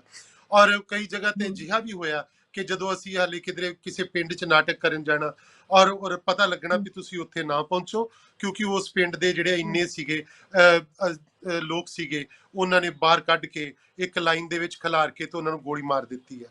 ਸੋ ਇਦਾਂ ਦੀਆਂ ਹਮ, ਚੀਜ਼ਾਂ ਜਿਹੜੀਆਂ ਬਹੁਤ ਸਾਰੀਆਂ ਘਟਨਾਵਾਂ ਜਿਹੜੀਆਂ ਸੀ ਉਹਨਾਂ ਸਮਿਆਂ ਦੀਆਂ। ਔਰ ਕਈ ਜਗ੍ਹਾ ਤੇ ਸਾਨੂੰ ਵੀ ਥ੍ਰੈਟ ਹੋਇਆ ਕਿ ਤੁਸੀਂ ਬਹੁਤ ਹਮ, ਹਿੰਦੂ ਸਿੱਖ ਏਕਤਾ ਦਾ ਪ੍ਰਚਾਰ ਕਰਦੇ ਹੋ, ਤੇ ਅਸੀਂ ਫਿਰ ਤੁਹਾਨੂੰ ਵੀ ਹਮ, ਦੇਖ ਲਾਂਗੇ। ਉਸ ਜਗ੍ਹਾ ਦੇ ਉੱਤੇ ਗੁਰਸ਼ਰਨ ਭਾਜੀ ਨੂੰ ਵੀ ਕਈ ਵਾਰੀ ਥ੍ਰੈਟ ਹੋਇਆ। ਔਰ ਪਰ ਹਮ, ਇਹ ਜ਼ਰੂਰ ਸੀਗਾ ਵੀ ਅਸੀਂ ਆਪਣੇ ਨਾਟਕ ਕਰਦੇ ਰਹੇ, ਅਸੀਂ ਜਿਹੜੀ ਆਪਣੀ ਗੱਲ ਹਮ, ਕਰਨੀ ਸੀ ਉਹ ਕਰਦੇ ਰਹੇ। ਪਰ ਹਮ, ਮੈਂ ਸਮਝਦਾ ਕਿ ਜੋ ਕੁਝ ਵੀ ਉਹਨਾਂ ਸਮਿਆਂ 'ਚ ਜਿਹੜੇ ਬਹੁਤ ਸਾਰੇ ਨੌਜਵਾਨ, ਇਹ ਸਾਡੀ ਪੀੜ੍ਹੀ ਦੇ ਨੌਜਵਾਨ ਸੀਗੇ ਜਿਹੜੇ ਕਿ ਹਮ, ਇਸ ਰਾਹ ਦੇ ਉੱਤੇ ਤੁਰੇ ਸੀਗੇ, ਔਰ ਉਹਨਾਂ ਦੇ ਰਾਹਾਂ ਦੇ ਹਮ, ਵਿੱਚ ਗਵਾਚ ਗਏ, ਉਹ ਵਾਪਸ ਹੀ ਨਹੀਂ ਆਏ। ਹਮ, ਕਈ ਸਾਡੇ ਰਿਸ਼ਤੇਦਾਰ ਸੀਗੇ, ਮੇਰੇ ਮਾਮਾ ਜੀ ਦਾ ਬੇਟਾ ਸੀਗਾ, ਉਹ ਵੀ ਇਹਨਾਂ ਰਾਹਾਂ ਦੇ ਉੱਤੇ ਤੁਰਿਆ ਤੇ ਉਹ ਵੀ ਨਹੀਂ ਵਾਪਸ ਮੁੜਿਆ। ਔਰ ਮੈਨੂੰ ਲੱਗਦਾ ਕਿ ਇਸ ਲਹਿਰ ਨੇ ਔਰ ਇਹਨਾਂ ਸਾਰੀਆਂ ਘਟਨਾਵਾਂ ਨੇ ਇੱਕ ਤੋਂ ਬਾਅਦ ਦੂਜੀ ਤੀਜੀ ਅਜਿਹੀਆਂ ਘਟਨਾਵਾਂ ਹੋਈਆਂ ਕਿ ਕਈ ਨੌਜਵਾਨ ਉਹਦੇ ਵਿੱਚ ਇਸ ਲਹਿਰ ਤੋਂ ਪ੍ਰਭਾਵਿਤ ਹੋ ਕੇ ਤੁਰੇ ਵੀ, ਪਰ ਉਹ 'ਚ ਫਿਰ ਵਾਪਸ ਨਹੀਂ ਆਏ। ਉਹ ਮੈਨੂੰ ਲੱਗਦਾ ਕਿ ਕਈ ਕੁਝ ਖਾਲੀ ਹੋਇਆ। ਕਈ ਉਹ ਵੀ ਲੋਕ ਸੀਗੇ ਜਿਹੜੇ ਪਿੰਡਾਂ ਦੇ ਵਿੱਚੋਂ ਘਰ ਛੱਡ ਕੇ ਚਲੇ ਗਏ, ਹਿੰਦੂ ਫੈਮਿਲੀ ਜਿਹੜੀਆਂ। ਔਰ ਉਦੋਂ ਅਸੀਂ ਕਿਉਂਕਿ ਕਲਾਕਾਰ ਸੀ, ਅਸੀਂ ਆਪਣੀ ਗੱਲ ਆਪਣੇ ਗੀਤਾਂ ਰਾਹੀਂ, ਨਾਟਕਾਂ ਰਾਹੀਂ ਕਰ ਸਕਦੇ ਸੀ। ਉਦੋਂ ਹੀ ਅਸੀਂ ਸੁਰਜੀਤ ਪਾਤਰ ਹੋਰਾਂ ਦਾ ਵੀ ਗੀਤ ਜਿਹੜਾ ਸੀ ਬੋਲਦੇ ਹੁੰਦੇ ਸੀਗੇ ਕਿ ਉਦੋਂ ਵਾਰਸ ਨੂੰ ਅਸਾਂ ਵੰਡਿਆ ਸੀ, ਹੁਣ ਸ਼ਿਵ ਕੁਮਾਰ ਦੀ ਵਾਰੀ ਏ, ਉਹ ਜ਼ਖਮ ਤੁਹਾਨੂੰ ਭੁੱਲ ਵੀ ਗਏ, ਨਵਿਆਂ ਦੀ ਫੇਰ ਤਿਆਰੀ ਏ। ਤੇ ਉਦੋਂ ਜਦੋਂ ਹਮ, ਅਸੀਂ ਇਹ ਗੱਲਾਂ ਕਰਦੇ ਸੀ, ਗੀਤ ਗਾਉਂਦੇ ਸੀ, ਨਾਟਕ ਵੀ ਖੇਡਦੇ ਸੀ, ਪਰ ਇਹਨਾਂ ਸਮਿਆਂ ਦੀ ਗੱਲ ਕਰਦੇ ਸੀ। ਤੇ ਉਦੋਂ ਜਦੋਂ ਸਾਨੂੰ ਕੋਈ ਕਰਦਾ ਸੀ ਗੱਲ ਵੀ ਤੁਸੀਂ ਨਾਟਕ ਖੇਡਦੇ ਹੋ, ਗੀਤ ਗਾਉਂਦੇ ਹੋ, ਇਹਨਾਂ ਸਮਿਆਂ 'ਚ ਤੇ ਜਦੋਂ ਗੋਲੀਆਂ ਚੱਲ ਰਹੀਆਂ, ਮਾਰੇ ਜਾ ਰਹੇ ਨੇ ਲੋਕ, ਤੇ ਤੁਸੀਂ ਇਹਨਾਂ ਸਮੇਂ 'ਚ ਗੀਤ ਗਾ ਰਹੇ ਹੋ, ਨਾਟਕ ਕਰ ਰਹੇ ਹੋ। ਤੇ ਉਦੋਂ ਮੈਂ ਹਮੇਸ਼ਾ ਇੱਕ ਐਗਜ਼ਾਮਪਲ ਦਿੰਦਾ ਹੈ, ਮੈਂ ਕਹਿੰਦਾ ਕਿ ਉਹ ਬ੍ਰੈਖਤ ਗੱਲ ਕਰਦਾ ਹੁੰਦਾ ਹੈ ਕਿ ਜ਼ੁਲਮਾਂ ਦੇ ਦੌਰ ਦੇ ਵੀ ਗੀਤ ਗਾਏ ਜਾਣਗੇ। ਫਿਰ ਉਹ ਕਹਿੰਦਾ ਹਾਂ, ਹਮ, ਜ਼ੁਲਮਾਂ ਦੇ ਦੌਰ ਦੇ ਹੀ ਗੀਤ ਗਾਏ ਜਾਣਗੇ। ਸੋ ਜਿਨ੍ਹਾਂ ਸਮਿਆਂ 'ਚ ਜੋ ਬਿਲਕੁਲ। ਕੁਝ ਹੋ ਰਿਹਾ ਹੋਵੇ, ਉਹਨਾਂ ਸਮਿਆਂ ਦੇ ਹਮ, ਬਾਰੇ ਹੀ ਉਹਨਾਂ ਦੇ ਗੀਤ ਵੀ ਗਾਏ ਜਾਣਗੇ, ਉਹਨਾਂ ਦੇ ਬਾਰੇ 'ਚ ਲਿਖਿਆ ਹਮ, ਵੀ ਜਾਏਗਾ, ਉਹਨਾਂ ਦੇ ਬਾਰੇ 'ਚ ਨਾਟਕ ਵੀ ਖੇਡੇ ਜਾਣਗੇ, ਤਾਂ ਜੋ ਉਹਨਾਂ ਸਮਿਆਂ ਹਮ, ਦੀ ਸੰਵੇਦਨਾ ਨੂੰ ਜਿਹੜਾ ਹੈ ਕਿ ਉਹ ਲਫ਼ਜ਼ਾਂ ਦੇ ਵਿੱਚ ਵੀ ਹਮ, ਸੰਭਾਲ ਕੇ ਰੱਖਿਆ ਜਾ ਸਕੇ, ਉਹਨਾਂ ਕਲਾਵਾਂ ਦੇ ਵਿੱਚ ਵੀ ਸੰਭਾਲ ਕੇ ਰੱਖਿਆ ਜਾ ਸਕੇ।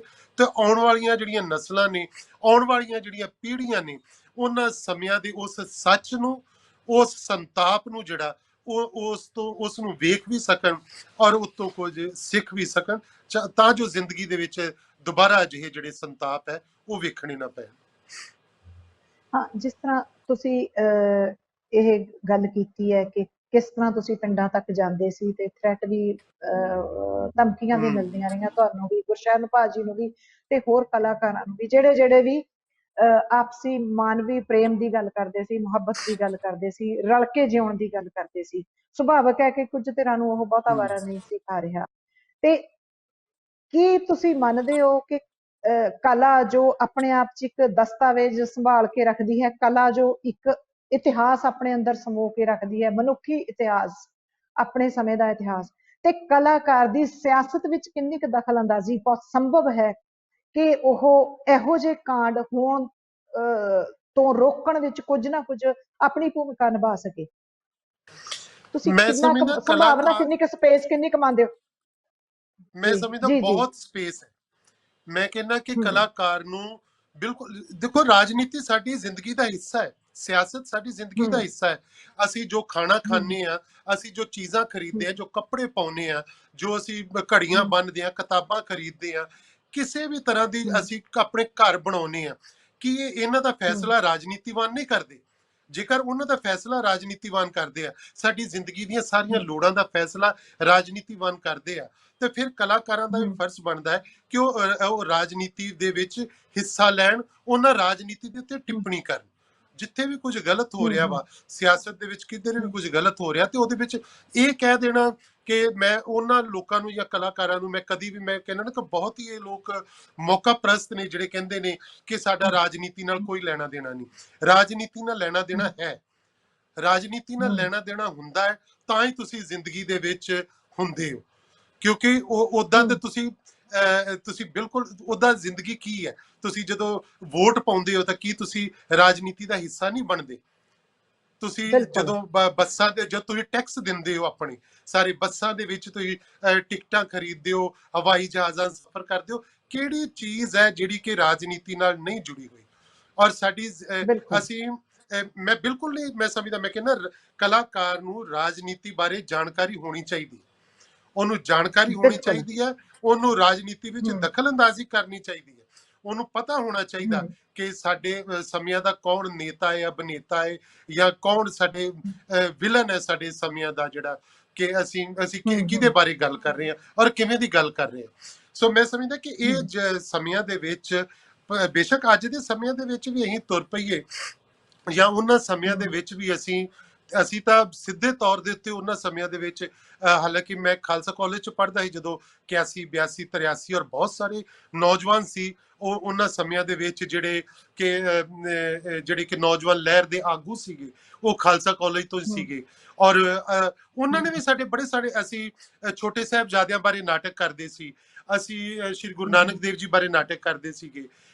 ਬੇਸ਼ੱਕ ਉਹਨਾਂ ਹਮ, ਸਮਿਆਂ ਨੂੰ, ਅਸੀਂ ਇਤਿਹਾਸ ਨੂੰ ਅੱਜ ਦੇ ਸਮਿਆਂ ਦੇ ਨਾਲ ਜੋੜ ਕੇ ਕਰਦੇ ਸੀ, ਔਰ ਉਹ ਲਹਿਰ ਦੇ ਜਿਹੜੇ ਆਗੂ ਸੀ ਉਹ ਸਾਡੇ ਨਾਟਕ ਕਰਵਾਉਂਦੇ ਹੁੰਦੇ ਸੀ। ਆਪਣਾ ਭਾਸ਼ਣ ਦੇਣ ਤੋਂ ਹਮ, ਪਹਿਲੇ ਉਹ ਸਾਡਾ ਹੀ ਨਾਟਕ ਖਾਲਸਾ ਕਾਲਜ ਦੀ ਸਟੇਜ ਤੇ ਕਰਵਾਉਂਦੇ ਸੀ। ਔਰ ਮੈਂ ਸਮਝਦਾ ਕਿ ਇਹ ਚੀਜ਼ਾਂ ਜਿਹੜੀਆਂ ਸਾਡੀ ਕਲਾਕਾਰਾਂ ਨੂੰ ਪਤਾ ਹੋਣੀਆਂ ਚਾਹੀਦੀਆਂ ਨੇ ਇਸ ਸਿਆਸਤ ਦੇ ਵਿੱਚ, ਕਿ ਜੇਕਰ ਜੂਨ 84 ਹੁੰਦਾ ਵਾ, ਉਹਦੇ ਪਿਛਲੇ ਕਾਰਨ ਜਿਹੜੇ ਉਹ ਸਟੱਡੀ ਕਰਨੇ ਚਾਹੀਦੇ ਨੇ।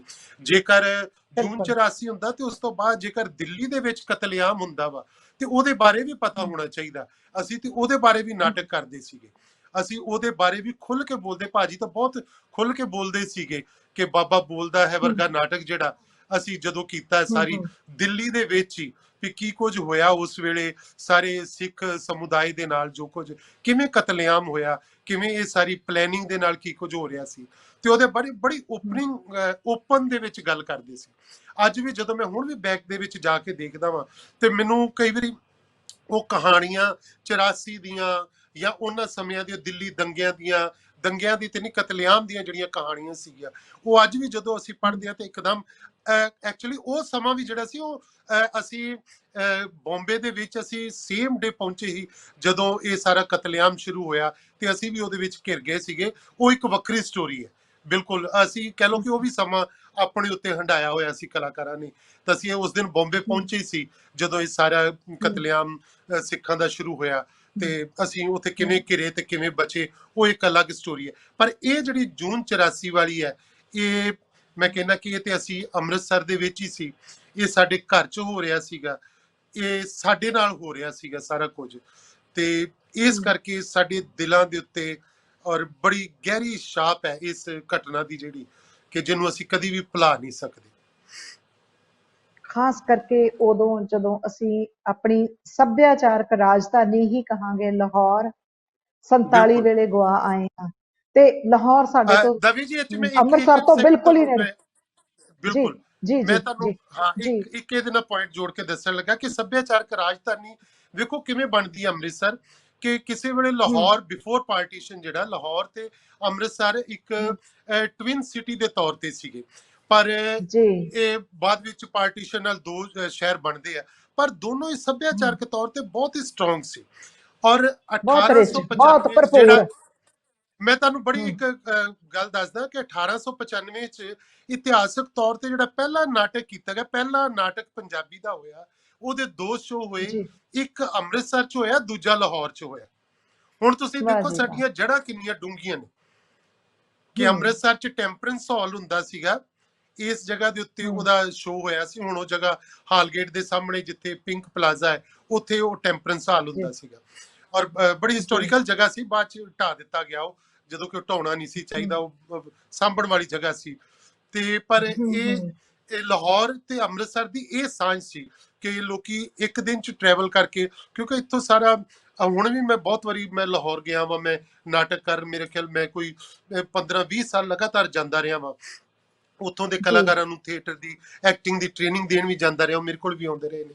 ਤਾਂ ਉਹ ਅਜੇ ਵੀ ਜਿਹੜੀਆਂ ਸਾਡੀਆਂ ਸੱਭਿਆਚਾਰਕ ਜੜ੍ਹਾਂ ਨੇ, ਔਰ ਕਈ ਵਾਰੀ ਉਹ ਮੈਂ ਜਦੋਂ ਲੰਘਦਾ ਵਾਂ ਤੇ ਮੈਨੂੰ ਲੱਗਦਾ ਹੁੰਦਾ ਕਿ ਇਹਨਾਂ ਰਾਵਾਂ ਤੋਂ ਲੰਘ ਕੇ ਮੇਰੇ ਮਾਪਿਓ ਇੱਧਰੋਂ ਆਏ ਹੋਣਗੇ। ਮੈਂ ਉਹ ਥਾਵਾਂ ਲੱਭਣ ਦੀ ਕੋਸ਼ਿਸ਼ ਕਰਦਾ ਕਿ ਉਹ ਕਿਵੇਂ ਤੁਰੇ ਹੋਣਗੇ, ਕਿ ਉਹ ਗੱਡੇ ਤੇ ਸੀ, ਕਿ ਉਹ ਪੈਦਲ ਸੀ, ਕਿ ਉੱਥੇ ਉਹਨਾਂ ਤੇ ਹਮਲਾ ਹੋਇਆ ਹੋਏਗਾ। ਸੋ ਉਹ ਜਿਹੜੀਆਂ ਇਹ ਚੀਜ਼ਾਂ ਨੇ ਨਾ, ਇਹ ਵੀ ਸਾਨੂੰ ਜੋੜੀ ਰੱਖਦੀਆਂ ਨੇ। ਉਹ ਸੱਭਿਆਚਾਰਕ ਸਾਂਝਾਂ ਵੀ ਨੇ ਤੇ ਸਾਡੀਆਂ ਇਹ ਰਿਸ਼ਤਿਆਂ ਦੀਆਂ ਸਾਂਝਾਂ ਵੀ ਨੇ, ਉਹ ਜ਼ਮੀਨ ਦੀਆਂ ਸਾਂਝਾਂ ਵੀ ਸਾਡੀਆਂ ਜਿਹੜੀਆਂ ਉਹ ਇਕੱਠੀਆਂ ਨੇ ਇਹਨਾਂ ਦੋ ਸ਼ਹਿਰਾਂ ਦੀਆਂ। ਤੇ ਇਹ ਜੇ ਆਪਾਂ ਚਲੋ ਹੁਣ ਪਾਕਿਸਤਾਨ ਵਾਲੇ ਆਰਟਿਸਟ ਸਾਡੇ ਆਪਣੇ ਨੇ, ਅਸੀਂ ਉਹਨਾਂ ਦੇ ਆ, ਇਹ ਮੰਨਣਾ ਪਏਗਾ। ਤੇ ਦੋਨੋਂ ਪੰਜਾਬਾਂ ਦੀ ਸਾਂਝ ਤਾਂ ਬੜੀ ਖੂਬਸੂਰਤ ਹੈ। ਇਸ ਪੱਖੋਂ ਬੋਲੀ ਪੰਜਾਬੀ ਉਹ ਵੀ ਬੋਲਦੇ ਨੇ ਤੇ ਉਹ ਤੇ ਬਹੁਤ ਹੀ ਖੂਬਸੂਰਤ ਪੰਜਾਬੀ ਬੋਲਦੇ ਨੇ। ਇਸ ਦੇ ਦਰਮਿਆਨ ਹੀ ਜੇ ਮੈਂ ਆਖਾਂ ਕਿ ਪੂਰੇ ਭਾਰਤ ਦੇ ਕਲਾਕਾਰ, ਭਾਵੇਂ ਉਹ ਫਿਲਮ ਲੇਖਕ ਨੇ, ਭਾਵੇਂ ਉਹ ਗੀਤਕਾਰ ਨੇ, ਭਾਵੇਂ ਉਹ ਨਾਟਕਕਾਰ ਨੇ, ਤੇ ਭਾਵੇਂ ਉਹ ਚਿੱਤਰਕਾਰ ਨੇ, ਜਾਂ ਕਿਸੇ ਵੀ ਵਿਧਾ ਨੂੰ ਪਰਨਾਏ ਹੋਏ ਉਹ ਕਲਾਕਾਰ ਨੇ, ਤੇ ਜਦੋਂ ਇਹ ਸਾਰੇ ਕਲਾਕਾਰ ਆਪਣੇ ਆਪਣੇ ਖੇਤਰ ਵਿੱਚ ਸਥਾਪਿਤ ਨੇ, ਤਾਂ ਕੀ ਇਹ ਸਰਕਾਰਾਂ ਤੇ ਕੁਝ ਦਬਾਅ ਬਣਾਉਣ ਦੀ ਹੈਸੀਅਤ ਵਿੱਚ ਹੁੰਦੇ ਨੇ? ਕੀ ਤੁਸੀਂ ਸਮਝਦੇ ਹੋ ਕਿ ਉਹ ਲੋਕ ਮਾਰੂ ਤੇ ਲੋਕਾਂ ਨੂੰ ਤੋੜਨ ਵਾਲੇ ਤੇ ਲੋਕ ਵਿਰੋਧੀ ਫੈਸਲੇ ਨਾ ਲੈਣ ਇਹੋ ਜਿਹੇ, ਤੇ ਕਿਤੇ ਸੰਵਾਦ ਮੈਂ ਦੀ ਸਮਝ ਸਪੇਸ ਬਣਾ ਕੇ ਰੱਖਣ? ਜੀ ਬਿਲਕੁਲ, ਹਾਂਜੀ। ਮੈਂ ਸਮਝਦਾ ਕਿ ਇਹਦੇ ਵਿੱਚ ਸਭ ਤੋਂ ਵੱਧ ਯੋਗਦਾਨ ਕਲਾਕਾਰ ਹੀ ਪਾ ਸਕਦੇ ਆ, ਕਿਉਂਕਿ ਕਲਾਕਾਰ ਹਮੇਸ਼ਾ ਅਮਨ ਦੀ, ਦੋਸਤੀ ਦੀ ਗੱਲ ਕਰਦੇ ਆ, ਔਰ ਸਰਕਾਰਾਂ ਨੇ ਆਪਣੇ ਕੰਮ ਕਰਨੇ ਹੁੰਦੇ ਆ, ਰਾਜਨੀਤੀਵਾਨਾਂ ਨੇ ਆਪਣੇ ਕੰਮ ਕਰਨੇ ਹੁੰਦੇ ਆ, ਉਹਨਾਂ ਦੇ ਕਈ ਇੰਟਰਨੈਸ਼ਨਲ ਕਹਿ ਲਓ ਕਿ ਮੁਲਕਾਂ ਦੇ ਕਈ ਕੁਝ ਤਾਣੇ ਬਾਣੇ ਹੁੰਦੇ ਆ। ਪਰ ਸਾਨੂੰ ਆਪਣੀਆਂ ਕੋਸ਼ਿਸ਼ਾਂ ਕਰਦੇ ਰਹਿਣਾ ਚਾਹੀਦਾ ਵਾ। ਅਸੀਂ ਬੜੀ ਕੋਸ਼ਿਸ਼ ਕੀਤੀ, ਔਰ ਅਸੀਂ ਦੋਨਾਂ ਮੁਲਕਾਂ ਦੇ ਵਿੱਚ, ਮੈਂ ਇੱਧਰਲੇ ਪਾਸਿਓਂ ਔਰ ਉਧਰੋਂ ਮਦੀਹਾ ਗੌਰ ਹੋਰਾਂ ਨੇ, ਅਸੀਂ ਕਹਿ ਲਓ ਕਿ ਰੰਗਮੰਚ ਦਾ ਇੱਕ 6ਵਾਂ ਦਰਿਆ ਕ੍ਰੀਏਟ ਕਰ ਦਿੱਤਾ ਸੀ ਦੋਨਾਂ ਮੁਲਕਾਂ ਦੇ ਵਿੱਚ, ਵੀ ਉਧਰੋਂ ਨਾਟਕ ਇੱਧਰ ਆਉਂਦੇ, ਇੱਧਰੋਂ ਉਧਰ ਸਾਡੀਆਂ ਦੋਸਤੀਆਂ, ਅਸੀਂ ਅਮਨ ਦੀ ਗੱਲ ਕਰਦੇ ਸੀਗੇ, ਔਰ ਕਲਾਕਾਰਾਂ ਦਾ ਆਦਾਨ ਪ੍ਰਦਾਨ, ਸਾਡੇ ਲਿਟਰੇਚਰ ਦਾ ਆਦਾਨ ਪ੍ਰਦਾਨ ਇੰਨਾ ਹੋਇਆ। ਪਰ ਹਮੇਸ਼ਾ ਇੱਕ ਗੱਲ ਵੀ ਇਹ ਵੀ ਸੱਚ ਹੈ ਕਿ ਜਦੋਂ ਦੋਨੋਂ ਮੁਲਕਾਂ ਦੇ ਹਾਲਾਤ ਮਾੜੇ ਹੁੰਦੇ ਆ, ਉਦੋਂ ਸਭ ਤੋਂ ਵੱਡੀ ਜਿਹੜੀ ਗਾਜ ਗਿਰਦੀ ਉਹ ਕਲਾਕਾਰਾਂ ਤੇ ਸਭ ਤੋਂ ਪਹਿਲੀ ਗਿਰਦੀ ਹੈ। ਉਦੋਂ ਫਿਲਮਾਂ ਬੈਨ ਕਰ ਦਿੱਤੀਆਂ ਜਾਂਦੀਆਂ ਨੇ, ਉਦੋਂ ਨਾਟਕਾਂ ਦਾ ਆਦਾਨ ਪ੍ਰਦਾਨ ਬੰਦ ਕਰ ਦਿੱਤਾ ਜਾਂਦਾ ਹੈ, ਇੱਕ ਦੂਜੇ ਦੇ ਗੀਤ ਗਾਉਣੇ ਬੰਦ ਕਰ ਦਿੱਤੇ ਜਾਂਦੇ ਆ। ਔਰ ਉਸ ਵੇਲੇ ਰਾਜਨੀਤੀਵਾਨਾਂ ਨੂੰ ਤਾਂ ਖੁੱਲ੍ਹ ਹੁੰਦੀ ਹੈ ਕਿ ਉਹ ਬੇਸ਼ੱਕ ਬਿਨਾਂ ਦੱਸੇ ਹੋਏ ਇੱਕ ਦੂਜੇ ਦੇ ਘਰ ਆ ਜਾ ਸਕਣ, ਉਹ ਕਿਤੇ ਵੀ ਚਲੇ ਜਾਣ, ਆ ਜਾਣ, ਉਹ ਲੋੜ ਪੈਣ ਤੇ ਬਾਰਡਰ ਖੋਲ ਦੇਣ, ਲੋੜ ਪੈਣ ਤੇ ਬਾਰਡਰ ਸੀਲ ਕਰ ਦੇਣ, ਉਹ ਲੋੜ ਪੈਣ ਤੇ ਵਪਾਰ ਬੰਦ ਕਰ ਦੇਣ, ਲੋੜ ਪੈਣ ਤੇ ਵਪਾਰ ਖੋਲ ਦੇਣ। ਪਰ ਜਿਹੜੇ ਲੋਕ ਅਮਨ ਤੇ ਦੋਸਤੀ ਦੀ ਗੱਲ ਕਰਦੇ ਆ, ਸਭ ਤੋਂ ਪਹਿਲਾਂ ਜਿਹੜੇ ਉਹਨਾਂ ਨੂੰ ਬੈਨ ਕਰ ਦਿੱਤਾ ਜਾਂਦਾ। ਇਹ ਮੈਨੂੰ ਲੱਗਦਾ ਹੈ ਕਿ ਸਰਕਾਰਾਂ ਨੂੰ, ਸ਼ਾਇਦ ਸਰਕਾਰਾਂ ਨੂੰ ਇਹ ਜਿਹੜੀ ਚੀਜ਼ ਹੈ, ਇਹਦੇ ਤੇ ਬਹੁਤ ਦੇਖਣਾ ਚਾਹੀਦਾ ਵੀ ਕਲਾਕਾਰਾਂ ਨੂੰ ਬੈਨ ਨਹੀਂ ਕਰਨਾ ਚਾਹੀਦਾ। ਫਿਲਮਾਂ ਜਾਂ ਸਾਡੇ ਨਾਟਕ ਜਾਂ ਗੀਤ ਸੰਗੀਤ, ਇਹ ਨਹੀਂ ਬੈਨ ਕੀਤੇ ਵੀ ਨਹੀਂ ਜਾ ਸਕਦੇ। ਤੁਸੀਂ ਕਿੰਨਾ ਵੀ ਕਰ ਲਓ, ਬਾਬਾ ਬੁੱਲੇ ਸ਼ਾਹ ਨੂੰ ਕਿੱਦਾਂ ਬੈਨ ਕਰ ਦੋਗੇ? ਤੁਸੀਂ ਬਾਬੇ ਨਾਨਕ ਨੂੰ ਕਿੱਦਾਂ ਬੈਨ ਕਰ ਦੋਗੇ ਦੋਨੋਂ ਮੁਲਕਾਂ ਚੋਂ? ਤੁਸੀਂ ਬਾਬੇ ਫਰੀਦ ਨੂੰ ਕਿੱਦਾਂ ਬੈਨ ਕਰ ਦੋਗੇ? ਇਹ ਤੁਸੀਂ ਮੰਟੋ ਨੂੰ ਕਿੱਦਾਂ ਬੈਨ ਕਰ ਦੋਗੇ? ਇਹ ਤੇ ਸਾਂਝਾ ਨਹੀਂ, ਇਹ ਸਾਡੀਆਂ ਜੜ੍ਹਾਂ ਨੇ, ਸਾਡੀ ਤਹਿਜ਼ੀਬ ਹੈ।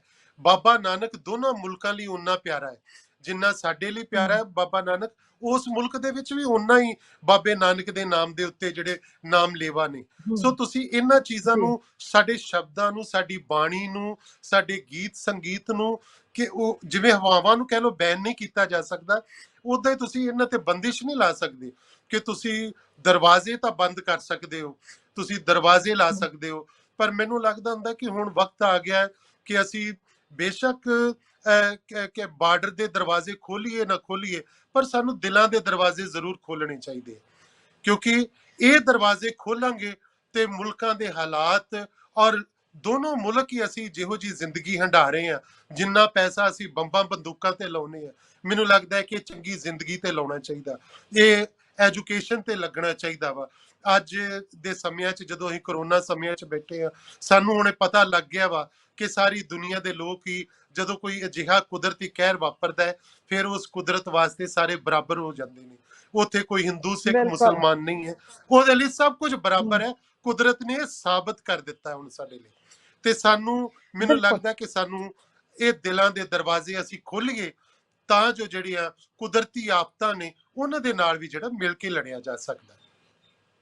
ਹਾਂ, ਮੈਂ ਫਿਰ ਪਰਤਦੀ ਹਾਂ ਕਿ ਆਪਣੇ ਆਪਰੇਸ਼ਨ ਜੀ ਬਲੂ ਸਟਾਰ ਦੇ ਮੱਦੇ ਨਜ਼ਰ ਕਿ ਮੈਂ ਕਲਾਕਾਰਾਂ ਦੀ ਦਖਲਅੰਦਾਜ਼ੀ ਦੀ ਗੱਲ ਕਰ ਰਹੀ ਸੀ, ਤੇ ਭਾਰਤ ਵਿੱਚ ਜਿਸ ਤਰ੍ਹਾਂ ਇਸ ਵੇਲੇ ਜਿਹੋ ਜਿਹੇ ਰਾਸ਼ਟਰਵਾਦ ਨੂੰ ਹੁਲਾਰਾ ਦਿੱਤਾ ਜਾ ਰਿਹਾ ਹੈ, ਤੇ ਕੀ ਹੂੰ ਇਸ ਵੇਲੇ ਮੁਲਕ ਦੇ ਸਾਰੇ ਕਲਾਕਾਰਾਂ ਨੂੰ, ਲੇਖਕਾਂ ਨੂੰ, ਅਦੀਬਾਂ ਨੂੰ ਇੱਕ ਸੁਰ ਹੋਣ ਦੀ ਜ਼ਰੂਰਤ ਤੁਹਾਨੂੰ ਨਹੀਂ ਲੱਗਦਾ ਕਿ ਬਹੁਤ ਇਸ ਵੇਲੇ ਦੀ ਹੋਈ ਵੱਡੀ ਲੋੜ ਹੈ, ਤਾਂ ਕਿ ਜਿਹੜੀਆਂ ਉਹਨਾਂ ਚੋਂ ਫੁੱਟ ਪੈਣ, ਉਹ ਆਮ ਲੋਕਾਂ ਚ ਫੁੱਟ ਪੈਣ? ਕਿਉਂਕਿ ਇਹੋ ਜਿਹੀਆਂ ਜਿਹੜਾ ਵੀ ਜਦੋਂ ਵੀ ਕੁਝ ਮਾੜਾ ਵਾਪਰਦਾ, ਹਿੰਸਾ ਵਾਪਰਦੀ ਹੈ ਕਿਤੇ ਵੀ, ਤਾਂ ਉਹਦਾ ਨੁਕਸਾਨ ਸਭ ਤੋਂ ਵੱਧ ਆਮ ਤੇ ਗਰੀਬ ਮਨੁੱਖ ਨੂੰ ਹੁੰਦਾ ਹੈ।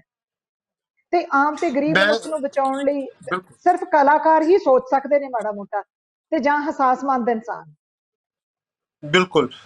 ਔਰ ਮੈਂ ਸਮਝਦਾ ਕਿ ਇਹੀ ਇੱਕ ਸਹੀ ਵਕਤ ਹੈ ਕਿ ਜਦੋਂ ਚਾਹੇ ਉਹ ਕਲਾਕਾਰ ਨਾਟਕ ਦੇ ਖੇਤਰ ਦਾ, ਚਾਹੇ ਉਹ ਨਾਵਲ ਲਿਖਣ ਵਾਲਾ, ਕਹਾਣੀ ਲਿਖਣ ਵਾਲਾ, ਕਵਿਤਾ ਲਿਖਣ ਵਾਲਾ, ਗੀਤ ਗਾਉਣ ਵਾਲਾ, ਡਫਲੀ ਵਜਾਉਣ ਵਾਲਾ, ਜਾਂ ਉਹ ਫਿਲਮ ਬਣਾਉਣ ਵਾਲਾ ਵਾ, ਜਾਂ ਉਹ ਪੇਂਟਿੰਗ ਕਰਨ ਵਾਲਾ ਵਾ, ਇਹਨਾਂ ਨੂੰ ਇੱਕ ਪਲੇਟਫਾਰਮ ਤੇ ਇਕੱਠੇ ਹੋਣ ਦੀ ਲੋੜ ਹੈ ਕਿ ਅੱਜ ਦੇ ਸਮਿਆਂ ਦੇ ਵਿੱਚ ਸਾਨੂੰ ਆਪਣੀ ਗੱਲ ਕਹਿਣ ਦਾ ਹੱਕ ਹੋਵੇ। ਅਸੀਂ ਕਿਹੜੇ ਕਿਹੜੇ ਰੰਗ ਵਰਤਣੇ ਆ ਪੇਂਟਿੰਗ 'ਚ, ਇਹ ਅਸੀਂ ਡਿਸਾਈਡ ਕਰਾਂਗੇ, ਇਹ ਅਸੀਂ ਕਲਾਕਾਰ ਡਿਸਾਈਡ ਕਰਾਂਗੇ। ਇਹ ਕੋਈ ਰਾਜਨੀਤੀਵਾਨ ਡਿਸਾਈਡ ਨਹੀਂ ਕਰੇਗਾ ਵੀ ਤੁਹਾਡੀ ਪੇਂਟਿੰਗ ਦੇ ਵਿੱਚ ਇਹੀ ਰੰਗ ਹੋਣਾ ਚਾਹੀਦਾ ਹੈ, ਕਿਉਂਕਿ ਅਸੀਂ ਜ਼ਿੰਦਗੀ ਦੇ ਰੰਗਾਂ ਨੂੰ ਚਿੱਤਰਨਾ ਹੈ। ਅਸੀਂ ਕਿਸੇ ਰਾਜਨੀਤੀ ਦੇ ਕਿਸੇ ਝੰਡੇ ਨੂੰ ਨਹੀਂ ਚਿੱਤਰਨਾ। ਸਾਨੂੰ ਇਹ ਡਿਸੀਜਨ ਲੈਣ ਦੀ ਲੋੜ ਹੈ, ਔਰ ਅਸੀਂ ਕਲਾਕਾਰ ਇਕੱਠੇ ਹੋਈਏ। ਮੈਨੂੰ ਲੱਗਦਾ ਹੈ ਕਿ ਕਲਾਕਾਰਾਂ ਨੂੰ ਇੱਕ ਪਲੇਟਫਾਰਮ ਤੇ ਇਕੱਠੇ ਹੋ ਕੇ ਬੋਲਣਾ ਚਾਹੀਦਾ ਹੈ। ਅਸੀਂ ਕਿਸੇ ਵੇਲੇ ਉਦੋਂ ਵੀ ਇੱਕ ਗੀਤ ਦੀਆਂ ਲਾਈਨਾਂ ਬੋਲਦੇ ਹੁੰਦੇ ਸੀ ਕਿ ਕੁੱਤਿਓ ਭੌਂਕੋ ਹੁਣ ਨਾ ਭੌਂਕੇ ਕਦ ਭੌਂਕੋਗੇ, ਕੁੱਤਿਓ ਜਾਗੋ ਹੁਣ ਨਾ ਜਾਗੇ ਕਦ ਜਾਗੋਗੇ। ਸੋ ਉਹ ਜਿਵੇਂ ਬਾਬਾ ਬੁੱਲੇ ਸ਼ਾਹ ਉਹ ਕਹਿੰਦਾ ਕਿ ਰਾਤੀ ਜਾਗਣ ਕੁੱਤੇ। ਸੋ ਇਹ ਜਾਗਣ ਦਾ ਵੇਲਾ, ਕਿ ਇਹ ਸਾਡੇ ਸੌਣ ਦਾ ਵੇਲਾ ਨਹੀਂ ਹੈ ਕਿ ਇਹ ਰਾਜਨੀਤੀਵਾਨਾਂ ਨੇ ਆਪਣੇ ਕੰਮ ਕਰਦੇ ਰਹਿਣਾ, ਉਹਨਾਂ ਕਈ ਸ਼ਗੂਫੇ ਛੱਡਦੇ ਰਹਿਣਾ ਵਾ, ਉਹ ਇਧਰੋਂ ਉਧਰੋਂ ਉਹਨਾਂ ਨੇ ਤੋੜਨ ਦੀ ਕੋਸ਼ਿਸ਼ ਵੀ ਕਰਨੀ ਹੈ, ਪਰ ਅਸੀਂ ਜੋੜਨ ਦੀ ਕੋਸ਼ਿਸ਼ ਕਰਨੀ ਹੈ।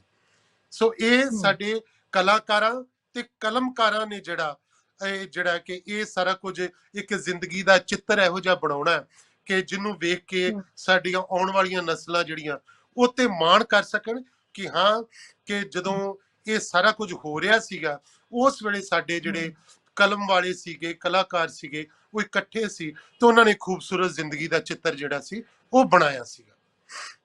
ਜੀ, ਤੁਸੀਂ ਬਿਲਕੁਲ ਦਰੁਸਤ ਆਖਿਆ ਕੇਵਲ ਜੀ ਕਿ ਸਾਰੇ ਕਲਾਕਾਰਾਂ ਨੇ ਜ਼ਿੰਦਗੀ ਦਾ ਚਿੱਤਰ ਖੂਬਸੂਰਤ ਚਿੱਤਰਨਾ ਹੈ, ਤੇ ਇਹ ਜ਼ਰੂਰ ਸਮਝ ਲੈ ਕੇ ਤੁਰਨਾ ਹੈ ਨਾਲ ਕਿ ਸਿਆਸਤ ਉਹਨਾਂ ਤੋਂ ਕੋਈ ਕੁਤਾਹੀ ਨਾ ਕਰਵਾ ਦੇਵੇ। ਤੇ ਅਸੀਂ ਇਹ ਜਿਹੜੇ ਸਾਂਝੀਵਾਲਤਾ ਦੇ ਮਰਕਜ਼ ਨੇ, ਹਰਮੰਦਰ ਸਾਹਿਬ ਜਿਹੇ ਵਿਸ਼ੇਸ਼ ਅਸਥਾਨ ਨੇ ਜਿੱਥੇ ਸਾਰੀ ਮਾਨਵਤਾ ਨਤਮਸਤਕ ਹੁੰਦੀ ਹੈ, ਜਿਹਨੂੰ ਤੁਸੀਂ ਤਹਿਜ਼ੀਬ ਦਾ ਕੇਂਦਰ ਆਖਿਆ, ਬਿਲਕੁਲ ਸਹੀ ਤੁਸੀਂ ਆਖਿਆ। ਤੇ ਸਾਨੂੰ ਇਹਨਾਂ ਸਥਾਨਾਂ ਦੀ ਇਹੀ ਤਹਿਜ਼ੀਬ ਬਚਾਉਣ ਵਾਲੇ ਅਸੀਂ ਤੇ ਕੌਣ ਆ, ਉਹਦੀ ਮਰਿਆਦਾ ਬਣਾ ਕੇ ਰੱਖਣੀ ਸਾਡਾ ਸਭ ਦਾ, ਮੇਰਾ ਖਿਆਲ ਹੈ ਕਲਾਕਾਰਾਂ ਦਾ ਵੀ ਫਰਜ਼ ਹੈ, ਕਲਮਕਾਰਾਂ ਅਦੀਬਾਂ ਦਾ ਸਭ ਦਾ ਫਰਜ਼ ਹੈ। ਤੇ ਤੁਸੀਂ ਸਾਨੂੰ ਟੀਵੀ ਪੰਜਾਬ ਨੂੰ ਇੰਨਾ ਸਮਾਂ ਦਿੱਤਾ ਤੇ ਇਹ ਆਪਣੇ ਖੂਬਸੂਰਤ ਖਿਆਲਾਤ ਰੱਖੇ ਤੇ ਦਰਦ ਵੀ ਬਿਆਨਿਆ, ਇਹੋ ਜਿਹੇ 47 ਦੇ ਉਜਾੜੇ ਦਾ ਤੇ 84 ਦਾ, ਜਿਹਨੇ ਤੁਹਾਡੇ ਸਿੱਧਾ ਦਿਲਾਂ ਤੇ ਸੱਟ ਮਾਰੀ, ਤੁਹਾਡੀ ਅੰਦਰ ਨੂੰ ਸੱਟ ਮਾਰੀ, ਤੇ ਉਹ ਦਰਦ ਤੁਸੀਂ ਸਾਡੇ ਨਾਲ ਸਾਂਝਾ ਕੀਤਾ। ਤੇ ਅਸੀਂ ਇਹ ਆਸ ਰੱਖਦੇ ਹਾਂ ਕਿ ਅਸੀਂ ਸਾਰੇ ਹੀ ਕੌਮਾਂ ਦੇ ਪੱਖ ਤੋਂ ਅਤੇ ਇਹਨਾਂ ਮਰਕਜ਼ਾਂ ਦੇ ਪੱਖ ਤੋਂ ਅਸੀਂ ਆਪਣੇ ਆਪ ਦਾ ਵੀ ਆਪਣੇ ਅੰਦਰ ਵੀ ਝਾਤੀ ਮਾਰਾਂਗੇ ਤੇ ਆਪਣਾ ਵਿਸ਼ਲੇਸ਼ਣ ਵੀ ਕਰਾਂਗੇ, ਤਾਂ ਕਿ ਇਹ ਸਥਾਨ ਇਸ ਤਰ੍ਹਾਂ ਹੀ ਬਣੇ ਰਹਿਣ ਤੇ ਅਸੀਂ ਇਹਨਾਂ ਥਾਵਾਂ ਤੇ ਨਤਮਸਤਕ ਹੁੰਦੇ ਰਹੀਏ। ਤੁਹਾਡਾ ਬਹੁਤ ਸਾਰਾ ਧੰਨਵਾਦ ਕੇਵਲ ਜੀ। ਸਤਿ ਸ਼੍ਰੀ ਅਕਾਲ। ਬਹੁਤ ਸ਼ੁਕਰੀਆ, ਥੈਂਕ ਯੂ। ਸਤਿ ਸ਼੍ਰੀ ਅਕਾਲ, ਸਤਿ ਸ਼੍ਰੀ ਅਕਾਲ।